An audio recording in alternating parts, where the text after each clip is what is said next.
मुझे लगता है कि वो सुबह उठता है और सोचता है कि आज क्या नया और कूल कर दिया जाए, जो मतलब गजब का लगे कि नहीं नहीं राहुल गांधी भी जो है वो बहुत ही ज्ञानी व्यक्ति है यार। फाइनेंशियल सर्वे एक बोला जाए जिसमें मैं बोल दूंगा कि अमीर लोगों के पास जितना पैसा है वो जमा करके और गरीबों में जो है इक्वली बांट दिया जाए। कि गर्लफ्रेंड और बॉयफ्रेंड का भी एक सर्वे होना और हर एक इंजीनियरिंग कॉलेज में बराबर संख्या में गर्लफ्रेंड और बॉयफ्रेंड होना चाहिए। लड़के कहीं ज़्यादा हो गए किसी कॉलेज में और उसके लिए नहीं हो रहा है तो राहुल जी थाईलैंड से व्यवस्था जो है वो करवाएंगे। उनका है सिंगल युवा रहेगा, फ्रस्ट्रेटेड रहेगा और देख रहा है कि एक लौंडा जो है 3 लड़कियां जो है वो पटा करके घुमा रहा है, तो इक्विलिब्रियम होना चाहिए ना। आर्थिक समानता ऐसे नहीं आती और आर्थिक समानता आ ही नहीं सकती कहीं पे भी, किसी भी स्ट्रक्चर में नहीं आ सकती। अंबानी का एंटीलिया जो है इतना बड़ा है और लोग झुग्गी झोपड़ी में रह रहे हैं, तो उसके कुछ महल के जो है वो काट दिया जाए और लोगों में कमरे बांट दिए, ये आर्थिक समानता नहीं, ये मूर्खता है। उसका मर्सिडीज उठा के उसको दे भी दोगे ना, उसके पास तेल के लिए पैसा नहीं होगा, फिर तुम किसी की तेल डकैती करके उसमें डालोगे। ह्यूमन बॉडी में या तो जननांग 2 होंगे या अंडकोश में एक वो होगा बॉल है, ऐसा करके होना चाहिए। ये बराबरी होना चाहिए ना, कोई चीज़ 2 है कोई चीज़ 1 ही है। अगर ये इतना ही कन्विंस्ड है इस चीज़ से तो स्वयं से आरंभ करो। तुम जो है अभी एफिडेविट दिया 20 करोड़ या जितनी भी संपत्ति है तुम्हारी, तुम क्यों नहीं कुछ लोगों में बांट। कर्नाटक में ये करो कि जितने भी बिजनेसेज हैं वहाँ तो बहुत सारे हैं, बेंगलोर में, अब आपसे जो है कंपनियां ले लेके दलितों को दी जाएगी, आपके शेयर्स जो है वंचितों को दिया जाएगा, आपका ये इक्वली जो है डिवाइड किया जाएगा। आगे बढ़ने से पहले मैं आप सबसे निवेदन करूंगा कि वीडियो को लाइक कीजिए, शेयर कीजिए, चैनल को सब्सक्राइब कीजिए, नोटिफिकेशन बेल दबाइए और यदि आप हमारा सहयोग करना चाहते हैं तो इस QR कोड के माध्यम से कर सकते हैं या फिर इन नंबरों के माध्यम से आप कर सकते हैं। आइए आरंभ करते हैं।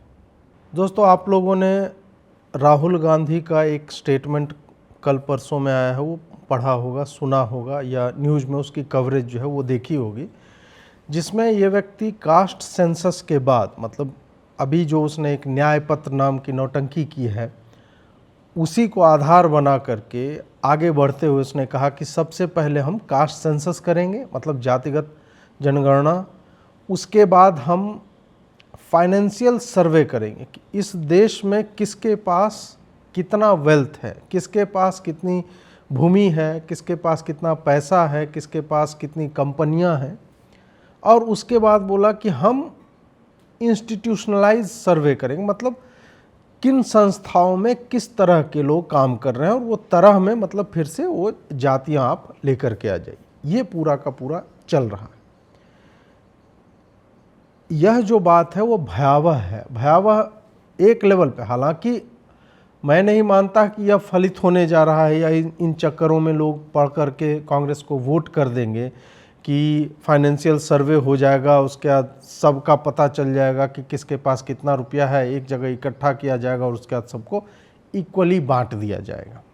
ये तो ऐसा तो है नहीं, कोई मानने वाला है नहीं, लेकिन इस सोच के ऊपर जो है ना चर्चा करना अत्यावश्यक है।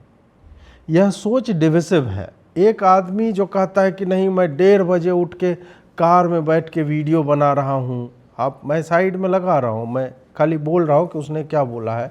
मुझे लोगों ने बोला है कि मुस्कुराइए क्योंकि ये देश के नाम संदेश जा रहा है, फलाना ढिमका, ऐसे करके। उसके बारे में सुप्रिया श्रीनेट लिखती है कि उसको अपने देश से प्रेम है, उसको बहन से प्रेम है, माँ से प्रेम है, भाई तो है नहीं, तो जो भी है, जितने भी लोग हैं आसपास सबसे प्रेम है, बहुत ही खूबसूरत और सुंदर व्यक्ति हैं, इस तरह की बातें लिखी जा रही हैं। जब आदमी तुमको देश से प्रेम है इतना अधिक, तो फिर तुम ये फॉल्ट लाइंस जो वामपंथियों ने ड्रॉ की है, और वामपंथियों ने नहीं, ये फॉल्ट लाइन अंग्रेज़ों ने ड्रॉ की हुई है, उसको तुम एक्सप्लॉइट करने के लिए उन्हीं की भाषा में उन्हीं की शब्दावली का प्रयोग करके क्यों आगे बढ़ रहे हो। तो इससे पहले कि मैं इस पे एक गहन और गंभीर चर्चा करूं, मैंने 21 ऐसे पॉइंट बनाए हैं, सर्वे बनाए हैं, जिस पे राहुल गांधी मुझे लगता है कि अगर उनका वश चले और वो इस तरह के सर्वे करेंगे तो फिर क्या क्या हो सकता है, किस किस चीज़ का सर्वे हो सकता है, तो वो मैंने एक बनाया है। मैं चाहता हूँ कि गंभीर विश्लेषण के लिए भी आप रुके रहें और चैनल को लाइक करें, शेयर करें, सब्सक्राइब करें चैनल को, नोटिफिकेशन बेल जो है वो दबा लें ताकि आपको त्वरित गति से जो भी हम वीडियो बनाते हैं वो लगातार मिलता रहे। आइए पहले रोस्ट आरंभ करते हैं और उसके बाद जो है हम इस पे गहन और गंभीर चर्चा भी करेंगे। अब राहुल गांधी का क्या है कि मुझे लगता है कि वो सुबह उठता है और सोचता है कि आज क्या नया और कूल कर दिया जाए, जो मतलब गजब का लगे कि नहीं नहीं राहुल गांधी भी जो है वो बहुत ही ज्ञानी व्यक्ति है। तो सीरियस सा चेहरा बना के कि भाई मैं देश के बारे में बहुत कुछ सोच रहा हूँ और मैं तो खूबसूरत व्यक्ति हूँ। सुप्रिया श्रीनेट जी ने बोला खूबसूरत है, सुंदर है, बहन से प्यार करते हैं, माँ से प्यार करते हैं, देश से प्रेम करते हैं। तो ये सोचता हुआ कि कैसे मतलब मुझे लगे कि मैं न्याय यात्रा की length and breadth of the country में चला हूँ इधर उधर। अब क्या नया करूँ यार, फाइनेंशियल सर्वे बोला जाए जिसमें मैं बोल दूंगा कि अमीर लोगों के पास जितना पैसा है वो जमा करके और गरीबों में जो है इक्वली बांट दिया जाएगा। तो फिर मैंने सोचा कि राहुल गांधी की बुद्धिमत्ता के स्तर का व्यक्ति और क्या क्या सर्वे भारत में करवा सकता है या क्या क्या होना चाहिए। तो उसी पे ये पूरा सेगमेंट है, उसके बाद हम गहन चर्चा भी करेंगे। तो सबसे पहला सर्वे तो राहुल गांधी मुझे लगता है कि उनको करवाना चाहिए, वो है कलेक्टिव आईक्यू सर्वे। मतलब पूरे भारत का आईक्यू का सर्वे होना चाहिए कि कौन आदमी कितना बुद्धिमान है। और जो लेस फॉर्चुनेट हैं जैसे कांग्रेस वर्कर्स हैं और कांग्रेस को जो सपोर्ट करते हैं वो जर्नलिस्ट हैं, उन लोगों में बांट देना चाहिए कि जैसे मान लीजिए एवरेज आईक्यू भारत का 120 या 100 जो भी आता है आया, कांग्रेस वालों का तो कुछ का नेगेटिव में है तो उसके कारण भी एवरेज आईक्यू नीचे। तो जो ज़्यादा आईक्यू है उसके दिमाग में कोई यंत्र लगा करके ऐसे वो खींचता नहीं, हैरी पॉटर में माथे से वो डंडी निकाल के प्लाज्मा टाइप का ऐसे निकाल करके और ऐसे करके फेंक दे कांग्रेस वर्कर्स और ये जो जर्नलिस्ट हैं जो कहते हैं अरे राहुल जी ये जो आपने बोला है ये फाइनेंशियल सर्वे, यही तो मतलब सामाजिक समरसता इसी से तो आएगी, यही तो समाजवाद है, यही तो वामपंथ कहता था, यही तो स्टालिन कहता था जिसने लाखों लोगों की हत्याएं करवाई। तो राहुल गांधी उसी मतलब राह पे निकल चुके हैं। अब एक दूसरा सर्वे जो है वो मुझे लगता है कि एक बेबी सर्वे होना चाहिए देश में कि जिनके ज़्यादा हैं, मतलब सारे बच्चों को इकट्ठा कर लीजिए और फिर जितने परिवार हैं कपल्स हैं उस हिसाब से सारे बच्चे को लेकर के और देखिए कि जिसका 3 है और जिसका 1 है तो 3 वाला का एक बच्चा लेकर के 1 वाला को दे, दोनों को 2-2 हो जाएगा इस टाइप से। इससे क्या होगा कि बच्चा पल बढ़ भी बढ़िया से जाएगा। और कुछ लोग हैं जो बहुत ज़्यादा बच्चे पैदा कर रहे हैं और उनसे संभल नहीं रहा है, वो कुछ और ही कार्यों में लिप्त रहते हैं, पत्थरबाजी हो गया, दंगे करना, ये सब हो गया, तो वो कहीं और चले जाएंगे। तो मुझे लगता है कि इससे 2 टारगेट अचीव हो जाएगा, एक तो उनका पालन पोषण जो है अच्छे से हो जाएगा और दूसरा आप देखेंगे दंगे वंगों घटनाएं मुझे लगता है कि कम हो जाएगी। एक और सर्वे जो राहुल गांधी जी कर सकते हैं वो मुझे लगता है कि कार और बाइक के पेट्रोल टैंक का एक सर्वे होना चाहिए कि देश में किसके कार में ज़्यादा पेट्रोल रहता है, किसके बाइक में ज़्यादा पेट्रोल रहता है। और ये देशव्यापी एक बार तो हो ही जाना चाहिए। और उसके बाद हर व्यक्ति जो है एक पाइप लेकर के प्लास्टिक वाला चले और वो जहाँ पे जैसे आप रेड लाइट पर रुके हैं बगल वाले का फुल टैंक दिखा रहा है और आपका दिखा रहा है कि नहीं आपका रिजर्व में चला गया है, आप 50 रुपये का तेल भरवाने वाले व्यक्ति हैं, आप वो व्यक्ति हैं जो कहते हैं अरे तेल का दाम ऊपर जाए नीचे मुझे क्या, मैं तो 50 का ही डलवाता हूँ। तो उस टाइप के अगर हैं तो आप तुरंत जेब से राहुल गांधी के सर्वे के हिसाब से पाइप निकालिए, एक मुंह में लगाइए, एक टंकी में खींच करके और लेवल मिला के अपने टंकी में करके और वो इक्विलिब्रियम जो है वो मेंटेन हो जाएगा। यही काम जो है कार वाले भी कर सकते हैं। इसके लिए कांग्रेस की सरकार जो आएगी वो जगह जगह पे मतलब हर रेड लाइट के बाद जो है लेफ्ट साइड में एक एरिया डिफाइंड होगा कि यहाँ से पेट्रोल ट्रांसफ़र जो है वो होगा, क्योंकि पेट्रोल का सर्वे आया है। उसके बाद एक सर्वे मुझे लगता है कि यह किया जा सकता है कि पूरे भारत में टीवी के साइज़ का सर्वे होना चाहिए। सारे टीवी, लोगों के घरों की टीवी एक जगह, आप जैसे राजस्थान में मरुभूमि जहाँ पे या कच्छ में चले जाए वहाँ पे, उस पे एक जगह सारे स्क्रीन जो है रख दिए जाए और सबका एक सामूहिक क्षेत्रफल निकाला जाए कि इतना स्क्वायर किलोमीटर में आ रहा है, इंच में कन्वर्ट कर लेंगे उसको और उसके बाद उसको इक्वली काटा जाएगा। मान लीजिए 50 करोड़ टीवी आया और उसका एक आया इतने स्क्वायर इंचेज का टोटल क्षेत्रफल है, तो उसको आप जितने भी हाउस होल्ड हैं उससे डिवाइड करके, ऐसा नहीं कोई आदमी बेचारा मोबाइल के 7 इंच पे टीवी देख रहा है, नहीं, और अजीत भारती जो अपने घर में 120 इंच का लगा करके आनंद ले रहे हैं, तो नहीं, अजीत भारती का जो है टीवी 120 उसको काट दिया जाएगा 10-12 भागों में, और छोटा छोटा टुकड़ा जो गरीबों में बांटा जाएगा कि नहीं भाई सबको अधिकार है, जिसकी जितनी आबादी उसको उतना टीवी का हक।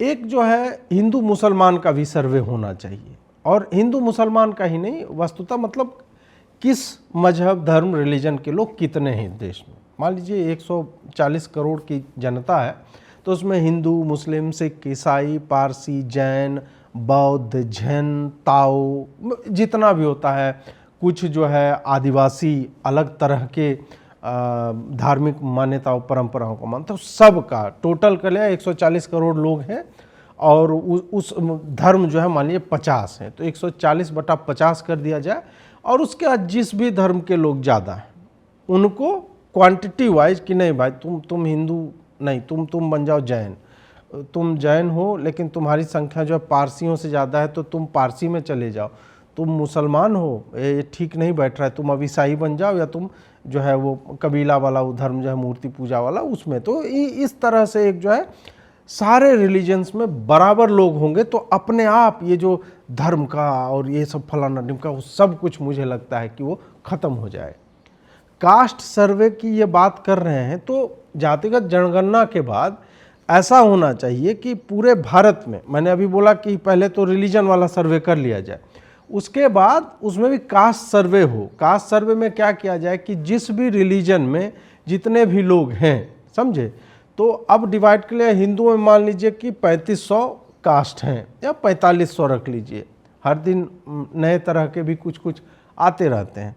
तो हिंदुओं में टोटल ये सर्वे के बाद जितने लोग आए हैं, मतलब मुसलमान, हिंदू, सिख, ईसाई वाला सर्वे के बाद, तो हर कम्युनिटी में हर जाति के लोग होना चाहिए और इक्वली होना चाहिए। तो उसका भी एक सर्वे करवा करके, और number of people in every single caste should be equal, इसका हमें जो है एक ध्येय लेकर के चलना चाहिए, और वो बिल्कुल ही एकदम बराबर बांट देंगे तो ये जात पात की समस्या अपने आप समाप्त हो जाएगी। फिर किसी को नहीं लगेगा हमारी संख्या ज़्यादा है, हमारे कम सांसद बन रहे हैं, हमारी संख्या इतनी ज़्यादा है लेकिन मुख्यमंत्री जो है दूसरे कास्ट का बन रहे हैं। नहीं भाई, सबकी संख्या बराबर होगी, हर राज्य में जितनी जातियां हैं उतने मुख्यमंत्री बनाए जाएंगे, कोई मंत्री नहीं रहेगा। और उसका पॉलिटिकल सर्वे तो एक मैं अलग ही बताऊंगा। उसके बाद एक सर्वे होना चाहिए चक्कों का, गाड़ियों के चक्कों का सर्वे, कि भाई बाइक ने क्या बिगाड़ा है कि उसमें 2 ही चक्के हैं, कार में मैं ऐसा क्या सुरखाब का पर लगा है 4, और ट्रक वाले 14 चक्के लगा घूम रहे हैं। तो ये करना होगा कि देश में पता करना चाहिए कि कितनी गाड़ियां हैं, कितने चक्के हैं, और उसके बाद कार में मान लीजिए एक्स्ट्रा है एक, बाइक में एक कम है, तो कार से निकाल के एक चक्का और बाइक में एक तीसरा जो है लगा देना चाहिए, इससे बराबरी आ जाएगी और फिर ऑटो बन जाएगा। तो बाइक को ऑटो बना दीजिए, उसको फ़ायदा भी हो जाएगा, लोगों को उठा बैठा के ले भी जा सकता है। इन सब बातों पे मतलब किसी ने सोचा नहीं, केवल राहुल गांधी जी इस तरह की विलक्षण बुद्धिमत्ता का परिचय देते हुए। और चक्कों के बारे में आप सोचिए कि टायर्स के बारे में कौन सोच रहा है, किसकी संख्या, जिसकी जितनी आबादी उसका उतना हक होना चाहिए। ये नहीं कि भैया अपने हिसाब चल रहा है, कोई 2 चक्का में बेचारा गरीबी में, कोई पतला चक्का है सोचिए, कोई इतना मोटा चक्का है, ट्रैक्टर वालों को आपने देखा है। अब सोचिए, तो जो मोटा चक्का है ना, उनका चक्का फाड़ करके निकाल लिया जाए और उसको पिघला करके पतला, मतलब साइकिल का इतना पतला होता है, ट्रक का इतना मोटा, ट्रैक्टर का इतना, तो दोनों का वही एवरेज आउट करके, और एक ही पूरे देश में एक चक्का होना चाहिए, हर चीज़ में एक ही तरह का चक्का, और number of wheels on any vehicle must be equal across India. तो इससे समाज में जो है नहीं भाई सब कुछ समान है, बराबरी में चल रहा है कांग्रेस के राज में। एक सर्वे मसालों का होना चाहिए। मसालों का सर्वे मतलब कि अब होता है ना कि किसी डिश में आपने गरम मसाला ज़्यादा डाल दिया, किसी डिश में हल्दी जो है कम लगती है, किसी में लहसुन ज़्यादा पड़ रहा है, नहीं, हर सब्जी में हर डिश में मसाला समान मात्रा में डाला जाएगा। आपसे बिरयानी में मतलब बड़ी इलायची केवल 2 और हरी वाली 6 क्यों? क्योंकि वो मतलब हरा है, छोटा है, इसलिए आप उसको सताएंगे, उसके ज़्यादा लोगों को जो है कुर्बान किया जाएगा बिरयानी में। ये कोई तरीका है क्या? और इस पे कोई क्यों नहीं आवाज़ उठा रहा है इस देश में? मसालों के साथ जो अन्याय हो रहा है, और लंबे काल से ब्राह्मणों का इसमें मुझे लगता है एक सबसे अधिक हाथ है। उन्होंने इन सब पे फिर कहेंगे अजीत जी ब्राह्मण कब से बिरयानी खाने? नहीं, उससे मतलब है नहीं ना। जो भी समस्या है देश में ब्राह्मणों के कारण है, तो हम उसको उसी हिसाब से देखेंगे कि नहीं, 2 अगर बड़ी इलायची काली वाली जाएगी तो हरी वाली भी 2 ही डाला जाएगा, इस पे रूल रहेगा और इस तरह से चलेगा। एक लैंड सर्वे कराया जा सकता है कि किसके पास कितनी भूमि है, वक्फ के पास कितनी भूमि है, मंदिरों के पास कितनी है, वाड्रा जी के पास कितनी भूमि है, ये सब पूरे भारत में जो है करवाया जाएगा और फिर इकट्ठा करके सारे ज़मीन को एक जगह रखा जाएगा और उसके बाद जो है उसको कहेगा तेरे को भी 1 बीघा दिया, तू भी 1 बीघा ले जा, तू भी एक, पूरे भारत में बराबर में जो है वो बांट दिया जाएगा। तो एक लैंड का सर्वे। वाड्रा जी का तो उनका चांद और उधर मंगल पे भी है, उन्होंने बृहस्पति ग्रह पे गैसियस एटमॉस्फेयर है पूरा उनका, मतलब उसमें भी उन्होंने ज़मीन ले रखी है। तो वो तो उतना दूर से तो अभी हमारा चंद्रयान चांद तक ही गया और लौटा नहीं है वहाँ से, तो उसका अभी रहने देते हैं। लेकिन भारत में जितनी भी भूमि है उसका सर्वे होना चाहिए। एक सर्वे जो है मुझे लगता है कि वो बहुत ही आजकल मतलब मॉडर्न टाइम्स की एक समस्या है, वो बैटरी का सर्वे है।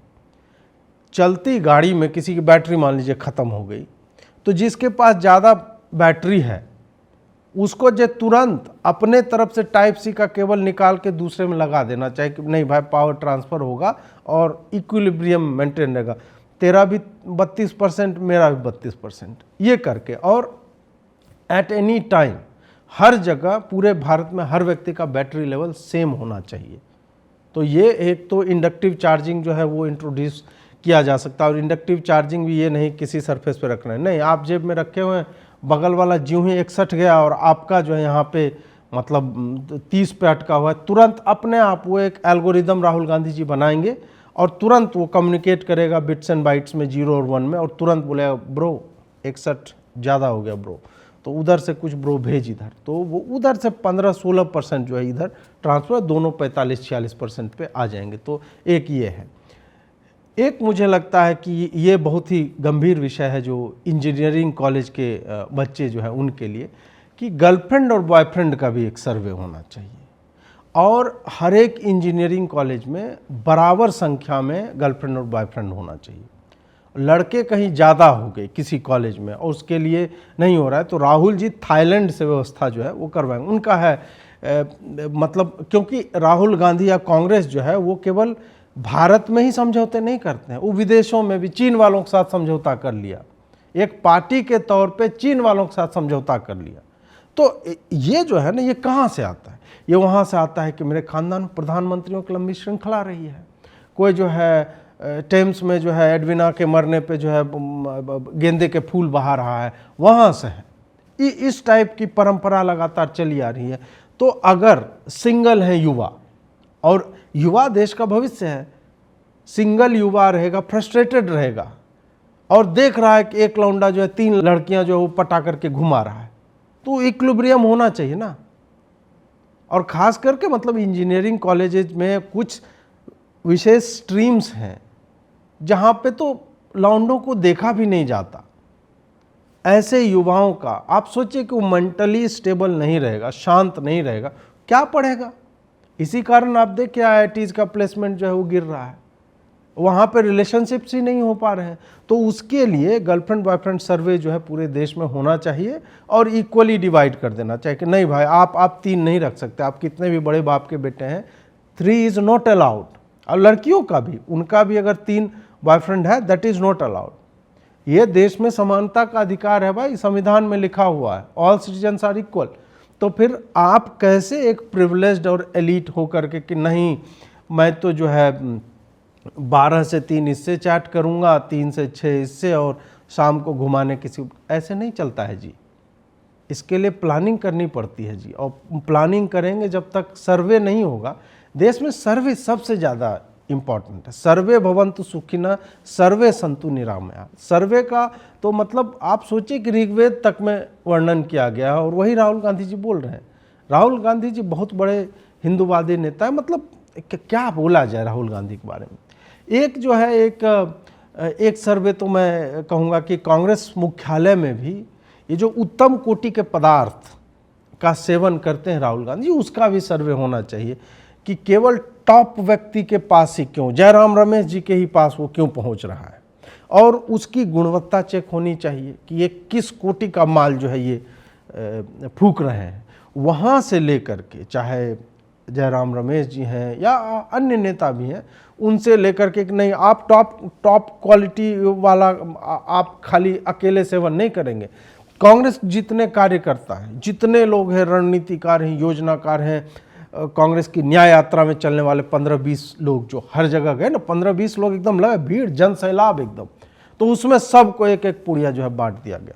वैसे सब पे पदार्थ जो उस पर सबका बराबर हक होना चाहिए, जिसकी जितनी आबादी उसका उतना हक, इस टाइप से होना चाहिए। एक सर्वे जो होना चाहिए वो उन जगहों का होना चाहिए कि जहाँ पे मान लीजिए कहीं पे मूर्ति नहीं है और कहीं पे ढेर सारी मूर्ति, तो इसमें सर्वे कर लेना चाहिए कि ऐसी कौन सी जगह हैं जहाँ बिल्कुल ही मूर्तियाँ नहीं रखी गई हैं, तो वहाँ पे कुछ मूर्तियाँ जो है जहाँ पे ज़्यादा है वहाँ से निकाल करके स्थापित कर देना, प्राण प्रतिष्ठा जो है वो हो जानी चाहिए। इससे एक हिस्टोरिकल रॉन्ग जो हुआ है वो भी मुझे लगता है कि वो राइट किया जा सकता है, क्योंकि कई जगह तो मतलब मूर्तियों के लिए ही देवालय ही हुआ करते थे, उसमें देव हैं ही नहीं अब। तो ये तो एक ऐतिहासिक अन्याय हुआ है कुछ लोगों के साथ। तो इस सर्वे के बाद जो है उन लोगों के भी साथ न्याय हो जाएगा, और पीछे में जब ये होता रहे तो कोई मंत्र ना चले, खाली गाना चले, अब होगा न्याय, अब होगा न्याय, अब होगा न्याय। ये कांग्रेस यदि पावर में आती है, अगर मतलब जब भी आए, ये खुद भी कोई टाइमलाइन नहीं देते हैं कि हम 2029 में आ रहे हैं 24 में, नहीं बोलते जब हमारी सरकार बनेगी तब। तो जब भी आए तो एक घोटालों का जो पैसा है, जो पहले हम करोड़ में सुनते थे कि लालू ने 950 करोड़ का घोटाला कर दिया चारा का या इस तरह का, फिर जो सैकड़ों करोड़ जो है हज़ारों करोड़ में बदला, हज़ारों में भी होता है 2000 करोड़ 3000, फिर जो अचानक सैकड़ों हजार करोड़ का होने लगा। और कांग्रेस जब आई तो बोले कि नहीं यार तुम साले छोटे लोग, छोटी सोच, लाखों करोड़ के घोटाले करो। तो ये जो है एक सर्वे होना चाहिए कि ये पैसा कुछ परिवार के ही लोगों के पास ना जाए, बल्कि पूरा कांग्रेस काडर और सबको जो है उसमें इक्वली डिस्ट्रीब्यूटेड होना चाहिए, क्योंकि सब भागीदार हैं उसमें, उन सब ने उनको वहाँ पे भेजा था। तो एक सर्वे इस पे भी होना चाहिए।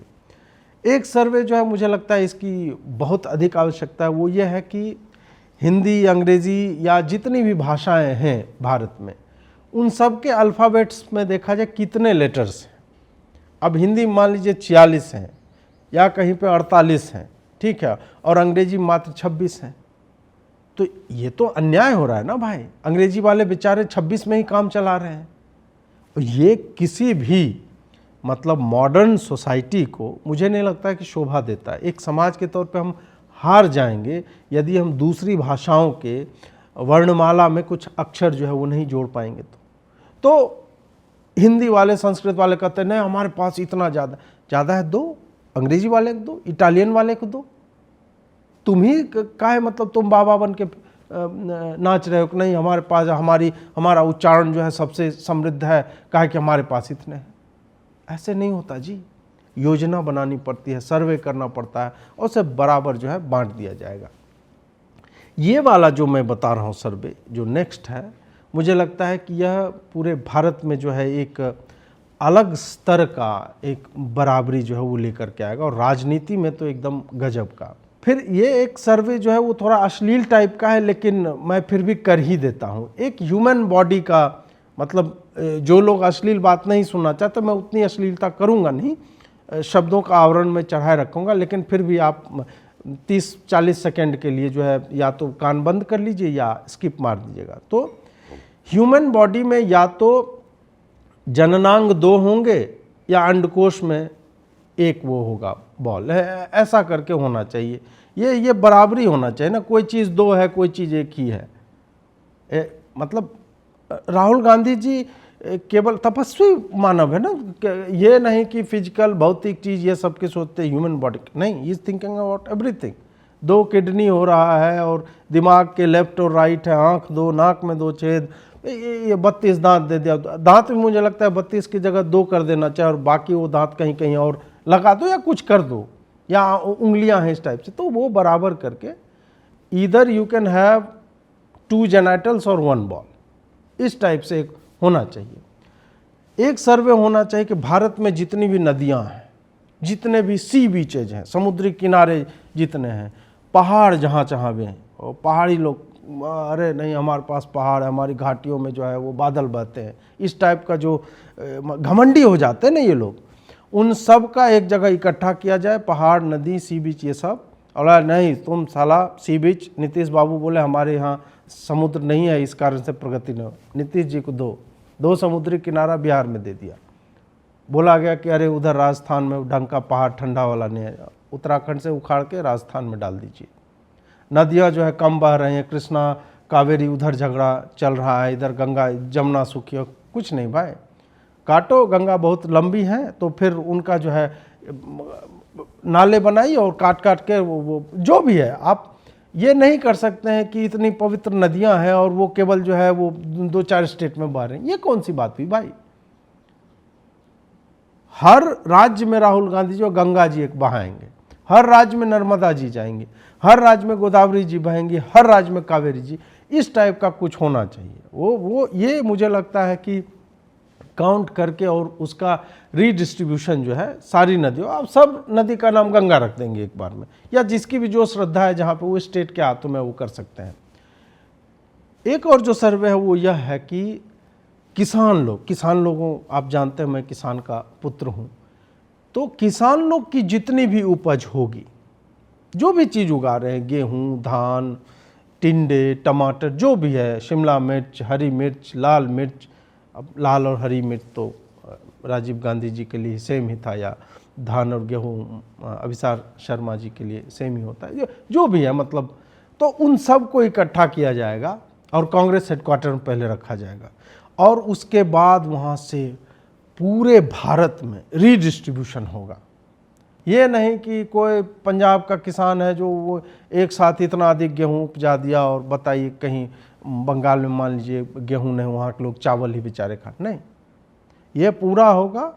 तुम्हें गेहूँ भी खाना पड़ेगा बंगाल वालों को, और पंजाब वालों को भात भी खाना पड़ेगा, ये किया जाए। टमाटर भी खाओ, मछली खाली तुम ही काहे खाओगे, उधर वाले भी खाए, ये पूरा एक डिस्ट्रिब्यूट। उसी तरह सोनार भाई जो हैं उन सब का सोना एक जगह इकट्ठा कर लिया जाएगा और सब में जो है भारत के सारे लोगों में बराबर बांट दिया जाएगा। आप सोचिए अचानक से आपके पास सोना आ गया, आप क्या करेंगे? भारत का मतलब रौला हो जाएगा, एकदम रौला। तो इस टाइप का हो जाएगा, सबके पास सोना है, सब आदमी जो है हार्दिक पांड्या टाइप इतना मोटा कुत्ता वाला चेन जो है वो लगा के सोने का ऐसे हिलाए हुए घूम रहा है, हम कप्तान हो गए, हम कप्तान हो गए, इस टाइप से। तो ये होती है इक्वालिटी, ये होती है बराबरी।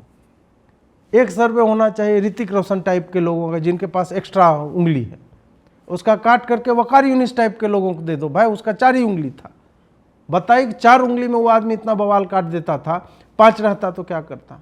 आपको नहीं लगता है क्या ऋतिक रोशन भाई जो है, या उस टाइप के जितने भी लोग हैं जिनके एक्स्ट्रा थंब होते हैं निकले हुए, या इधर से एक्स्ट्रा रहता है, क्या करोगे उस एक्स्ट्रा उंगली का? किसी ज़रूरतमंद को दे दीजिए जिसके पास 3 ही उंगली है। तो इसका भी एक सर्वे, थोड़ा मेडिकल टाइप का सर्वे है, लेकिन होना चाहिए। और वो सर्जिकल प्रोसीजर जो है वो कांग्रेस वाले एक योजना लेकर के आएंगे, उसमें फ्री में वो कर दिया जाएगा। नहीं तो फेविक्विक से चिपका लीजिए तो वो एक ही बात हो जाती है जी। एक सर्वे जो है वो, ये मुझे लगता है कि सबसे इम्पोर्टेंट सर्वे है, वो ये है कि मोदी जी को जितने भी लोगों ने, वो कहते हैं ना कि एक ही दिल है मोदी जी, कितनी बार लूटोगे, इस टाइप, जितने भी लोगों ने अपना दिल जो है मोदी जी को लुटा दिया है या दे दिया है, उन सारे लोगों का एक सर्वे होगा और उस सारे दिलों को इकट्ठा किया जाएगा। वो सारे दिल जो है वापस लिए जाएंगे, उनकी काउंटिंग होगी प्रॉपर, और आधा दिल जो है राहुल गांधी जी को दे दिया जाएगा। इससे क्या होगा कि राहुल गांधी जी का भी मतलब, उनको भी लगेगा कि मैं भी पॉलिटिकली रिलेवेंट हूँ और लोग मुझे भी दिल मतलब दे रहे हैं। तो ये एक जो है मुझे लगता है कि बहुत ही आवश्यक है। चुनाव जो होते हैं उनके वोट्स जितने भी चुनाव में वोट्स पड़े उनको काउंट किया जाएगा और सारी पार्टियों में बराबर बांट दिया जाएगा। इस बात को समझिए, चुनाव में जितने भी मतदान हुए, जितना भी मत पड़ा, अब किसको पड़ा, हाथ छाप को, कमल छाप को, झाड़ू छाप को, तृणमूल छाप को, जिसको भी पड़ा, डजेंट मैटर। मान लीजिए कि 90 करोड़ लोगों ने मतलब वोट दिया, या 60-70 करोड़, जितने भी 60%, 54 करोड़, 55 करोड़ इस टाइप से आएगा। तो इन लोगों ने जितना भी वोट दिया है उन सब को काउंट किया जाए, और फिर जितने भी पार्टी कंटेस्ट कर रहे हैं, लोकसभा के स्तर पे जितनी भी पार्टियां कंटेस्ट कर रही हैं, तो वो लोकसभा के स्तर पे डिवाइड हो जाएगा, total votes divided by number of parties contesting, और फिर विधानसभा में उसी तरह का। इससे क्या हो जाएगा, सारी पार्टियों को समान वोट पड़ेंगे, इक्वल। ये नहीं कि इलेक्टोरल बॉन्ड आ रहा है तो हम लोगों को कम जा रहा है, ऐसे नहीं होता है जी। सारी पार्टियां हैं, पुरानी पार्टियां हैं, नई पार्टियां हैं, सबको सरकार बनाने का अधिकार होना चाहिए। ये क्या कि भाजपा वाले आए तो नहीं, हमको ज़्यादा लोग पसंद करते हैं, ये कौन सी बात हुई। अब वोट दे के किसी की पसंद थोड़े मतलब जानी जा सकती है। वो वोट दबा के आएगा, बाद में कहेगा नहीं यार हमको नहीं देना चाहिए था, तो ऐसे तो नहीं होता नहीं। अब 5 साल में उसका मन पलट गया तो सारा वोट इकट्ठा करके इक्वली, कांग्रेस को भी 2 करोड़, भाजपा को भी 2 करोड़, तृणमूल को भी, ऐसे करके फिर उससे सांसद चुने जाएंगे, सबको बराबर रहेगा, और उन्हीं सांसदों से हर पार्टी से एक एक प्रधानमंत्री जो है वो बनाया जाएगा। अब आप सोचिए कि राहुल गांधी जी बेचारे युवा हैं, युवा से प्रौढ़ावस्था में जा ही रहे कि उसको कोई नहीं नहीं नहीं तुम युवा हो, तुम युवा हो, 55 साल का आदमी हो गया, युवा बन के घूम रहा है, दाढ़ी बना लिया, वो तपस्वी बन गया, वो मैकेनिक बन रहा है, कुली बन रहा है, ट्रक ड्राइवर के साथ बैठ रहा है, और उसके न्याय यात्रा में ट्रक वालों को पैसा ही नहीं दिया गया, वो बात अलग है। लेकिन आप देखिए आदमी ट्राई कर रहा है, एनर्जेटिक है, 8-8 बिस्किट बनते हैं यहाँ पे उनके, और कुत्ता खा जाता है बिस्किट, फिर बन जाता है रात में, प्रोमीथियस वाला सजा उनको मिला हुआ है। इस टाइप की मतलब इस तरह के व्यक्ति जो हैं उनको आप जो है प्रधानमंत्री बनने नहीं दे रहे। तो ये जो इलेक्शन वोट्स का जो सर्वे होगा कि सारे काउंट करके डिवाइड इक्वली डिवीजन होगा, तो उससे राहुल गांधी जी को भी जो है मतलब प्रधानमंत्री बनने का सौभाग्य प्राप्त होगा। मुझे लगता है कि यह एक स्वस्थ शुरुआत होगी। तो ये सारे मैंने आपको लगभग 21 सर्वे जो है आइडिया बताए हैं, जो राहुल गांधी जी सत्ता में आने के बाद जो है वो आने वाले समय में अप्लाई करेंगे। अब आते हैं कि अब सीरियस बातें थोड़ी जो है वो कर ली जाए। अब प्रश्न यह उठता है कि ये कैसे किया जाएगा, ये करना संभव भी है क्या। ये जो बोल रहे हैं कि फाइनेंशियल सर्वे कर दिया जाएगा और वेल्थ जो है रीडिस्ट्रीब्यूट कर दिया जाएगा, जिसकी जितनी आबादी उसका उतना हक। ये नारे जो है ना वामपंथियों को बड़े अच्छे होते हैं, मतलब ठीक ठाक, वो दिमाग लगा करके सोचते हैं कि हाँ यार ये तो this has a tune to it, ऐसे करके वो करते हैं कि हाँ ये तो यार गजब का, और लोग इससे हाँ यार जिसकी जितनी आबादी उसका उतना हक। तो नौकरियां क्या इलेक्शन के माध्यम से दी जाएंगी। आप सोचिए जिसकी जितनी आबादी उसका 90% जो है SC ST OBC लोग हैं, और परीक्षाएं होती हैं, उसमें हमने देखा हुआ है कि कट ऑफ जो है जनरल का अलग होता है, SC का अलग होता है, ST का अलग होता है, OBC का अलग होता है, ये हमने देखा हुआ है। उनके टॉप भी जो होते हैं आपको दूसरे जो जनरल कैटेगरी के स्टूडेंट हैं उनके एवरेज या बहुत नीचे से भी नीचे टाइप का होता है। मतलब अभी तक का प्रिवेलिंग जो डेटा है उसको लेकर के मैं बात कर रहा हूँ। अब आप बताइए कि डॉक्टर बनना है, 100 सीटें हैं, तो क्या करोगे आप, चुनाव करवाओगे, मनोनीत ही तो करना होगा, पढ़ाई लिखाई से कुछ मतलब नहीं है, क्योंकि टैलेंट और प्रतिभा तो मेरिटोक्रेसी एक छलावा है, ऐसा कहते हैं वामपंथी विचारक की। मेरिट तुम कैसे लेकर क्या, वामपंथी विचारक छोड़िए, जस्टिस चंद्रचूड़ तक कहते हैं कि मेरिट की बात जो है ना, that is a different kind of thing, आप हर चीज़ में नहीं ला सकते। ठीक है, फिर डॉक्टर का सीट आया 100, तो उसमें आपको लगता है कि 10% अगर अनारक्षित वर्ग है उसकी आबादी उतने, तो उसको दे देते हैं, परीक्षा के ही माध्यम से है, जैसे भी है। बाकी 90% कैसे दोगे। इलेक्शन कराओगे, या जिसको नेगेटिव में नंबर आए हैं उसको दोगे, या जिसको ड्रास्टिकली कम नंबर आए हैं उसको दोगे, और उसके बाद उन सबको डॉक्टर तुम बना दोगे। क्योंकि पढ़ाई तक में आरक्षण है, सरकारी नौकरियों में आरक्षण है, लेकिन प्राइवेट प्रैक्टिस जो है या इस तरह का, वो तो आपके ऊपर है कि आप कितने अच्छे डॉक्टर हैं। और क्या ये लोग वो लिखेंगे भी कि मैं अजीत भारती, जिसकी जितनी आबादी उसका उतना हक, स्कीम के तहत जो है डॉक्टर बनाओ, ये नीचे लिखेंगे ये लोग? अगर नहीं लिखेंगे तो फिर मुझे लगता है कि ये झूठी बात हो गई। उसी तरह से पायलट बना दो, नहीं 100 पायलट की वैकेंसी आई है, जो है इतने एससी बनेंगे पायलट, इतने ओबीसी बनेंगे, इतने एसटी बनेंगे। इस तरह से क्या वो भी स्कीम आएगी? चुनाव के माध्यम से किया जाएगा क्या? यदि नहीं किया जाएगा चुनाव के माध्यम से, तो और क्या रास्ते हैं? एग्ज़ाम के माध्यम से कर रहे हो तो प्रतिभा की जांच हो जाएगी, उसमें तो नंबर लगेंगे। तो आपको नहीं लगता कि इन कम्युनिटीज़ में भी, जिसको आप पुश करना चाह रहे हैं, उसमें भी कुछ खास डोमिनेंट ग्रुप्स हैं जो बाकियों को ऊपर आने नहीं दे रहे हैं? हालांकि कट ऑफ उसमें भी कम है, फिर भी उसमें कुछ ही ऐसा दिख रहा है कि वही लोग लगातार जो है compete कर रहे हैं। तो वो रीडिस्ट्रीब्यूशन कब होगा कि एससी में भी 90% जो है उसको एज ए होल जो है वो ना देखा जाए। एससी एसटी ओबीसी में 4500 यदि जातियां हैं भारत में, तो 90% को उनकी जाति के प्रोपोर्शन के हिसाब से भी देखा जाए कि हाँ, अब 100 यदि पायलट की संख्या तो सीमित होगी, मुझे लगता है 10,000, 20,000, 1,00,000 पायलट। जातियां कितनी हैं और लोग कितने हैं जिसको पायलट बनना है? फिर कैसे डिवाइड करोगे? उसमें हर जाति का रिप्रेजेंटेशन हो जाएगा? एक बार चलो हो भी गया क्योंकि नंबर 1,00,000 है, रिटायर तो यार 100 करेगा, 200 करेगा, हर बार क्या आप दे पाओगे? तो ये पॉसिबल नहीं है। ये चुनाव के ही माध्यम, फिर वही होगा कि हर चीज़ चुनाव, रोड कॉन्ट्रैक्टर चुनाव के माध्यम से बनेगा, या एक बार चुनाव हो गया, उसका आपके पास डेटा आ गया, चल भाई तू इस गांव का आदमी है, चल तू रोड कॉन्ट्रैक्टर बन जा, तू डॉक्टर बनेगा। आज जो है इस गांव के, इस समाज के लोगों को जो है वो, तुम जो है फौज में जाओ, तुम जो है इंजीनियर बन जाओ आज से। तो इस टाइप का मुझे लगता है कि यही होगा।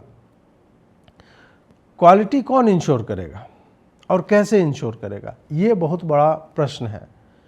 जब भी हम डेमोक्रेसी की बात करते हैं, प्रतिनिधित्व की बात करते हैं, तो प्रतिनिधित्व, हालांकि डेमोक्रेसी भी यदि देखा जाए तो एक फ्लॉड कॉन्सेप्ट ही है।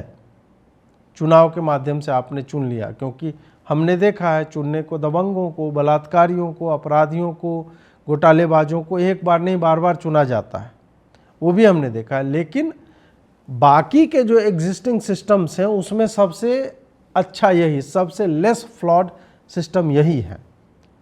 तो यदि यही है, एक तो इलेक्टोरल पॉलिटिक्स है कि एक चीज़ में आपने जो है चुनाव का ये लगाया, लेकिन बाकी चीज़ों में भी क्या चुनाव के ही माध्यम से होगा? कहीं तो कुछ तो रिक्वायरमेंट होगा ना।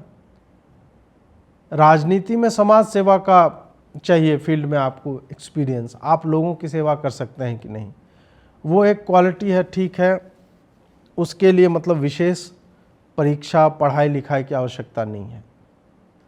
तो क्या जिस चीज़ में पढ़ाई लिखाई की आवश्यकता है, उससे भी पढ़ाई लिखाई को, प्रतिभा को, ये सब जो डॉक्टरी का, सर्जरी का जो फील्ड है, उसे भी हटा दिया जाए और उसमें कहा जाए कि नहीं, तेरे कम नंबर आए हैं, तूने मतलब तुझे जनरल सर्जन बनना है, लेकिन तुम जो है स्कैल्पल पकड़ना नहीं आता, कोई बात नहीं, तू सुई तो ढंग से पकड़ लेता है ना, ठीक है, तू डॉक्टर बन जा। ऐसे तो नहीं कर सकते ना, उसको सारे प्रोसीजर्स तो सीखने होंगे, उसको देखना तो होगा ना कि भाई हम सर्जरी में जा रहे हैं, मेरी एक गलती से किसी व्यक्ति की मृत्यु तक हो सकती है। तो क्या ये गुणवत्ता, ये क्वालिटी कौन सुनिश्चित करेगा? ये सर्वे में सुनिश्चित किया जाएगा। आप सोचिए कि वो बोलता है कि वो राष्ट्र से प्रेम करता है। जो व्यक्ति अपने राष्ट्र से प्रेम करता है वो इतनी डिविसिव बातें कर कैसे सकता है, और एक बार नहीं बार बार इस तरह की बातें कैसे कर सकता है? आप सॉल्यूशंस लेकर के नहीं आ रहे हो, क्योंकि समाधान जो होते हैं उसके पीछे पूरी तार्किकता होती है। आप केवल बोल रहे हो कि वो बहुत ज़्यादा वेल्थ हो गया है, 3% लोगों के पास 40% लोगों के बराबर वेल्थ है, तो हम जो 43% बना के सब में बांट देंगे वेल्थ। कैसे बांटोगे? लॉजिक क्या है कि ये 3% क्या किसी का लूट करके लाया? कहीं ऐसा स्ट्रक्चर है पूरे दुनिया में जो काम कर रहा हो और लॉन्ग टर्म में उसके इफेक्ट्स अच्छे रहे हो? नहीं। वामपंथियों ने जितनी जगह पे इस तरह की नौटंकी की है, हर जगह बर्बादी हो, वो भी एक्चुअल में उस तरह से नहीं जीते हैं उस बात को। लेनिन रोल्स रॉयस से चलता था, क्या वो जिस सर्वहारा की क्रांति कर रहा था वो रोल्स रॉयस से चलते थे? नहीं चलते थे। लेनिन जो कपड़े पहनता था, क्या वही कपड़ा उसकी जनता जो है रूस की वो पहनती थी? नहीं पहनती थी।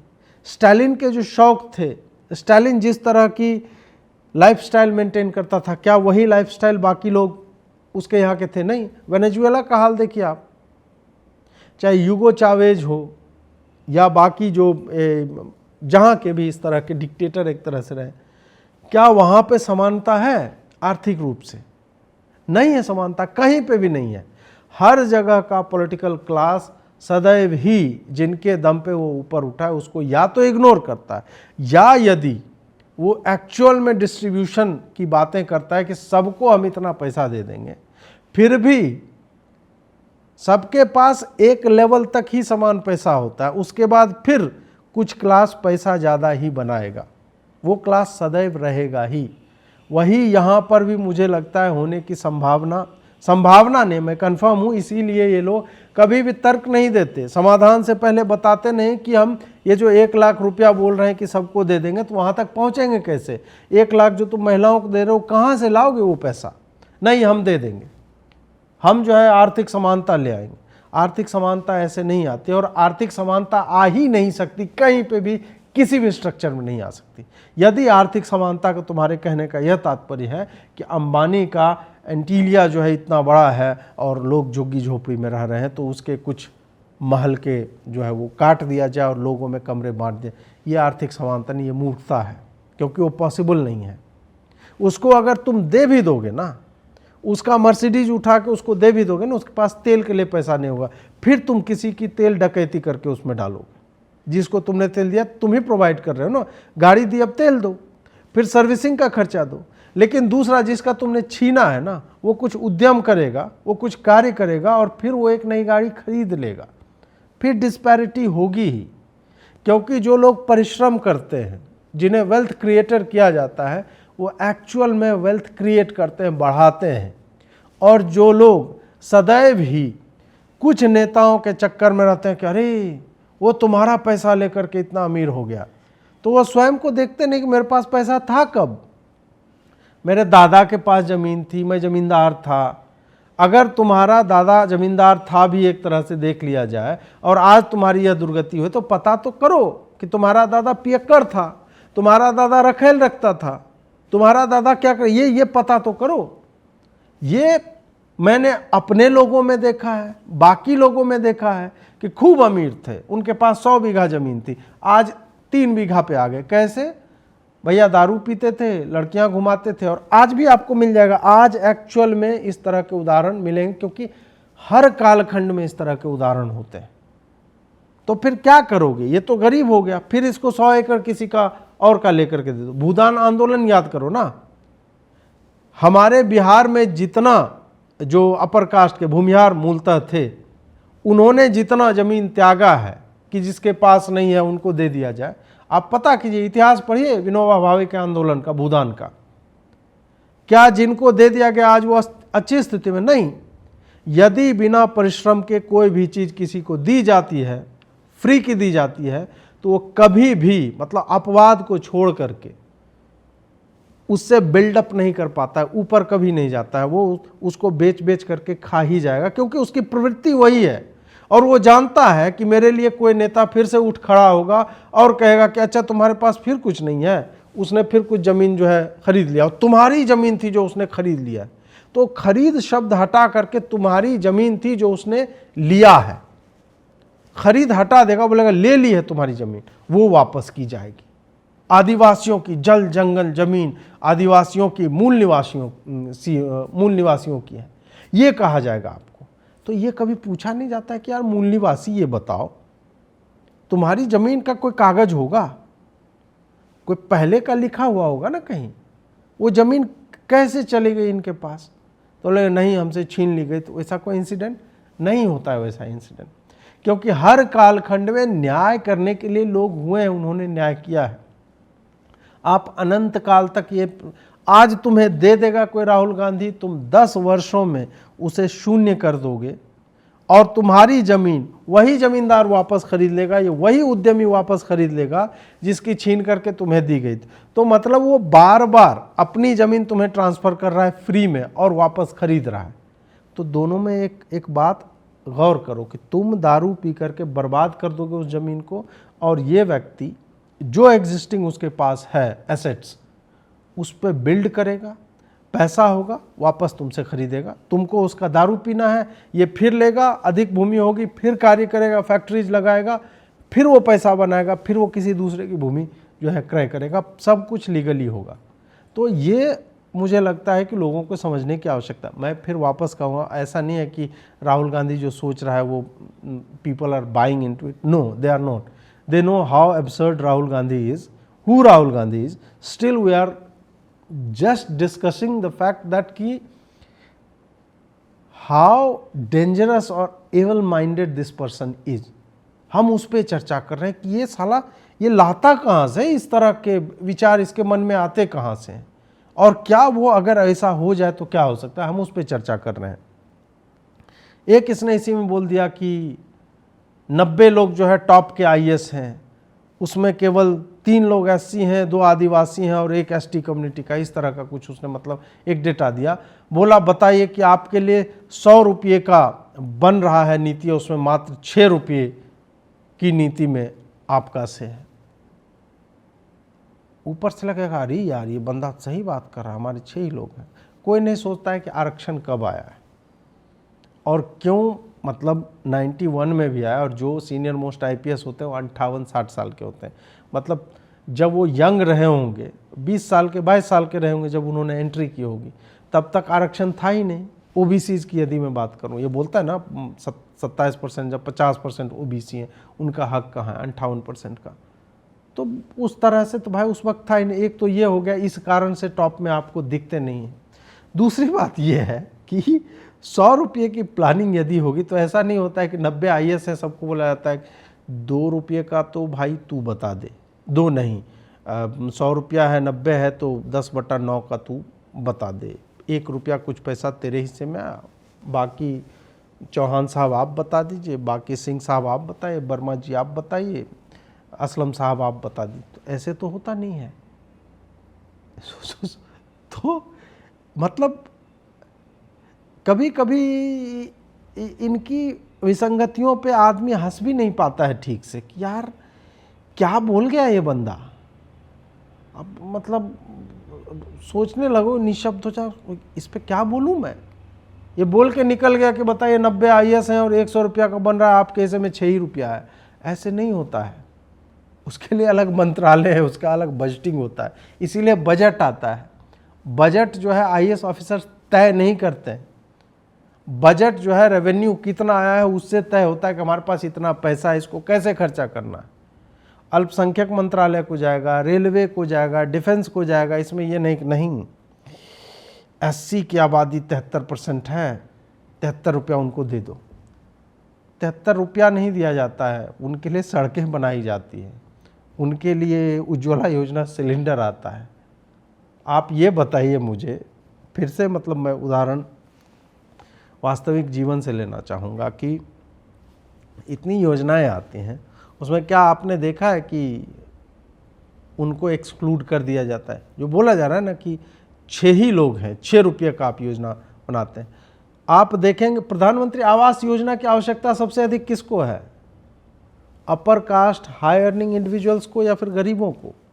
कौन उसके लिए पात्रता जो है वो योग्यता फुलफिल करते हैं। बल्ब किसके घर में नहीं है, पोर्टेबल ड्रिंकिंग वाटर क्या मेरे घर में नहीं आ रहा है या फिर जो वंचित लोग हैं उनके घरों में नहीं आ रहा है। तो आप अगर अभी भी देखें 81 करोड़ लोगों को जो भोजन जा रहा है निःशुल्क राशन, वो तो टैक्स पेयर के पैसे जा रहा है ना। अब आप कहेंगे कि नहीं अजीत जी, वो गरीब लोग भी तो टैक्स देते हैं, नमक खरीदते हैं उस पर जीएसटी जाता है। तो नमक तो मैं भी खरीद रहा हूँ, तो नमक तो सब आदमी खरीद रहा है, वो तो लेवल प्लेइंग फील्ड हो गया। नमक खरीदा, चावल खरीदा, ठीक है, आज तुमने जितना टैक्स पे किया मैंने भी उतना, हालांकि मैं दूसरे क्वालिटी का नमक खरीद रहा हूँ, फिर भी मान लेते हैं बराबर। मैं तो इनकम टैक्स भी उसके ऊपर दे रहा हूँ ना। मैं गाड़ी खरीदता हूँ, रोड टैक्स भी देता हूँ, तो मैं तो तुमसे ज़्यादा टैक्स दे रहा हूँ और वही टैक्स जमा होता है और 81 करोड़ लोगों को जा रहा है राशन। तो ये बात समझो कि योजनाओं में 6 रुपया जो है इन लोगों के लिए नहीं जा रहा है। 50% से अधिक कैलकुलेशन यदि आप करेंगे, कुछ चीज़ें जो न्यूट्रल हैं, सड़कें सबके लिए बनी हैं, वो हटा दीजिए, तो ये जो जन कल्याणकारी योजनाएं होती हैं किसको लेकर के टारगेटेड होती हैं, उसका बजट में प्रावधान आप जोड़ेंगे तो 50% मैं कम बोल रहा हूँ, almost every single penny that is targeted to that section of society, कि नहीं यार वो वंचित है। और मैं उसका समर्थन करता हूँ कि हाँ, उनको सशक्त नहीं करोगे यदि इन योजनाओं के माध्यम से, भले इसमें मिडिल क्लास का पैसा जा रहा है, तो वो लोग एक बर्डन बन जाएंगे। इसीलिए उनको मनरेगा से पैसा जाना चाहिए, इसीलिए उनके लिए रोजगार की अपॉर्चुनिटीज जो है वो क्रिएट होनी चाहिए। ये सारे कारण होते हैं, इस कारण से हम सपोर्ट करते हैं, ना कि ये कि नहीं IAS 90 है उसमें 6 लोग, आपके लिए 6 रुपये का ही काम होता है। इस बात को समझिए। अब ये राहुल गांधी कहता क्यों है ऐसा, क्या हो सकते हैं कारण? वो इसलिए कहता है क्योंकि उसका लक्ष्य है भारत की उभरती हुई अर्थव्यवस्था को बर्बाद कर देना। जो मनमोहन सिंह ने किया 20 वर्षों तक किया, 10 वर्ष तक प्रधानमंत्री होके और उससे पहले फाइनेंस सेक्रेटरी या फाइनेंस मिनिस्ट्री में होके, वित्त मंत्री होके, RBI का गवर्नर, पूरा आप इतिहास देखेंगे, इस व्यक्ति ने केवल और केवल बर्बाद नीतियां लाई हैं। आप ये सब लिबरलाइजेशन जो है मनमोहन, ना भाई, हम आज तक भोग रहे हैं उनके झटके मनमोहन सिंह ने जो दिए हैं। गलती से एक आध सही काम इस व्यक्ति से हो गया होगा, लेकिन वही होता है कि कांग्रेस आइकॉनिफिकेशन में बहुत आगे है, बहुत। जो एकदम से बेकार लोग होते हैं ना, उनको आइकॉन्स बनाने में मतलब गजब की, क्या बोलते हैं उसको, इनमें कुशलता है, एकदम उच्चतम स्तर के। मतलब हर तरह का प्रोपेगेंडा करेंगे, मीडिया में मार्केटिंग चल रही है, ब्रांडिंग हो रही है कि अरे ऑक्सफोर्ड से पढ़ा हुआ है, और इन्होंने वस्तुतः अर्थव्यवस्था की ले ली है, बढ़िया से ले ली है। अब वही राहुल गांधी वहीं पहुंचना चाह रहा है कि यार ये मोदी तो सुधार रहा है, GDP तो अच्छा चल रहा है, तो सेलेक्टिवली क्या बोल देगा कि नहीं नहीं, कोरोना के टाइम में तुम्हारी GDP खराब थी, मोदी ने बर्बाद कर दिया। ये इनकी सोच है। ये ऐसा इसलिए करना चाहते हैं कि मार्केट सेंटिमेंट बर्बाद हो जाए। आप सोचिए, कोई उद्योगपति इंडियन है, वो तो जानता है कि राहुल गांधी किस स्तर का मतलब मूर्ख है, महामूर्ख है, वो तो जानता है। लेकिन बाहरी व्यक्ति यदि जो निवेश करना चाहता है भारत में आकर के, वो क्या सोचेगा, अरे साला मैं वहाँ जाऊँगा, मेरी कंपनी का तो छीन लेगा, ये सारे शेयर्स उठा लेगा, सारा पैसा लेके बोल देगा कि इसको बांट दो बराबर। आएगा कभी यहाँ पे? आप बोलेंगे जी जी आप बहुत ज़्यादा सिंप्लीफाई करके, ऐसे थोड़े होता है। राहुल गांधी एग्जैक्टली वही करना चाह रहा है। करेगा कि नहीं ये अलग बात है। वो आपको सब्जबाग यही दिखा रहा है कि मैं उसका पैसा लूंगा और तुम्हारे हाथों में दे दूंगा, और मेरा इसमें कुछ नहीं है। मैं तो एकदम यार, मैं तो विरक्त आदमी, मैं तपस्वी आदमी हूँ, मेरा क्या, एक ही टी-शर्ट रोज पहनता हूँ मैं। वो यही बोल करके निकल जाए कि मेरा इसमें कुछ नहीं, मैं तो यहाँ ज़्यादा है, तुम्हारे पास कम है, मैंने उठा के तुमको दे दिया। कोई ये नहीं पूछता साले तुम हो कौन, तुमको अथॉरिटी किसने दी ये करने की, तुम हो कौन, वो कोई नहीं पूछेगा। नहीं नहीं नहीं राहुल, तुम संघर्ष करो, हम तुम्हारे साथ हैं। राहुल ये इसलिए भी कर रहा है क्योंकि इसको या इसके परिजनों को काम करने की आवश्यकता नहीं है। ये कहीं नौकरी का आवेदन देने नहीं जाएगा। इसके बच्चे, इसके घर के, बाकी इसके अपने तो हैं नहीं, मतलब जहाँ तक ज्ञात है मुझे, कि घर के लोग, इसका जीजा, इसकी बहन, इसकी माँ, या जो भी लोग हैं, उनके जो और भी आगे हो रहे हैं, आपको लगता है कि ये लोग जो है CV पे लिख के जाएं कहीं नौकरी मांगने के लिए? नहीं जाएंगे। वो न नौकरी करेंगे, इसलिए ये कुछ भी क्लेम कर सकता है, इसका धन लेकर के हम तुम्हें दे देंगे। अगर ये इतना ही कन्विंस्ड है इस चीज़ से तो स्वयं से आरंभ करो। तुम जो है अभी एफिडेविट दिया 20 करोड़ या जितनी भी संपत्ति है तुम्हारी, तुम क्यों नहीं कुछ लोगों में बांटते हो? मैं ये नहीं कह रहा हूँ कि 20 करोड़ जो है 140 करोड़ लोगों में बांटते, नहीं, मैं ये नहीं कह रहा। तुम आइडेंटिफाई कर लो ना कि ये 200 लोग हैं जिनको 1-1 लाख रुपया मैं जो है वो दे देता हूँ, तो वहाँ से 2 लाख मतलब 2 करोड़ तुम्हारा निकलेगा। फिर कुछ ग्रुप्स को आइडेंटिफाई कर लो, ऐसे करके बांटो। तो 20 करोड़ लेके एक व्यक्ति को जीने के लिए मुझे नहीं लगता है कि बहुत लैविश लाइफ अगर जिएगा तो 1 करोड़ मुझे लगता है काफ़ी है। उतना पैसा रखो, अगर उसके पास अपना घर है रहने के लिए सब चीज़, 1 करोड़ मुझे लगता है बैंक में ठीक ठाक पैसा होता है। बाकी 19 करोड़ बांट दो, वो तो नहीं करते। आरंभ तुम अपने द्वारा जीते गए राज्यों से करो। कर्नाटक में ये करो कि जितने भी बिजनेसेज हैं, वहाँ तो बहुत सारे हैं बेंगलोर में, उन सब को बोलो कि भाई अपना बैलेंस शीट जो है जमा कीजिए, अपने नंबर ऑफ शेयर्स जो है हमें बताइए अगर लिस्टेड कंपनी है, और उसके बाद कर्नाटक की जनता का सर्वे हो गया है, अब आपसे जो है कंपनियां ले लेके दलितों को दी जाएगी, आपके शेयर्स जो है वंचितों को दिया जाएगा, आपका ये इक्वली जो है डिवाइड किया जाएगा।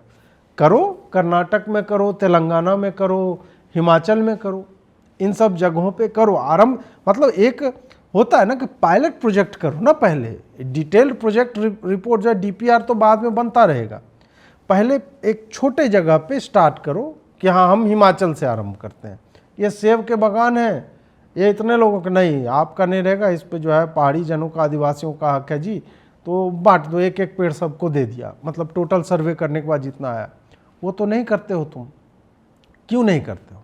जो तुम्हारे हाथ में है, जहाँ पे तुम्हारी चल सकती है, वहाँ पे करके दिखाओ और हमें बताओ कि कैसे ये पॉलिसी जो है वो सक्सेसफुल हो सकती है।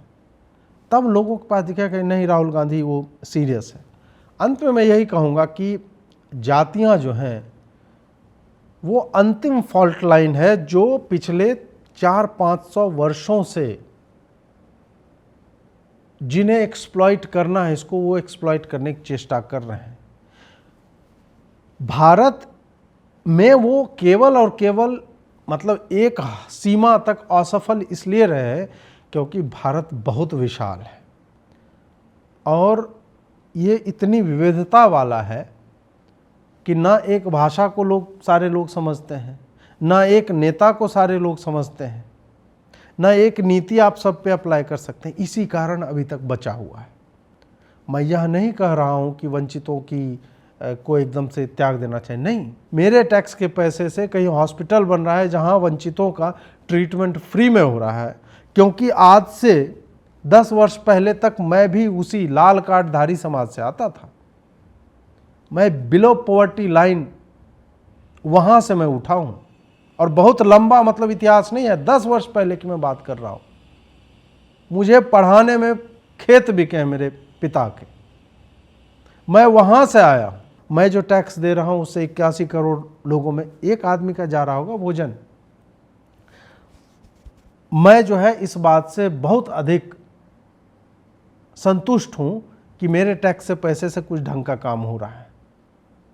तो मुझे दलितों से या किसी भी जाति से घृणा नहीं है, क्योंकि मैं रियलाइज़ करता हूँ कि इसकी यूटिलिटी क्या है, क्यों ऐसा होना चाहिए।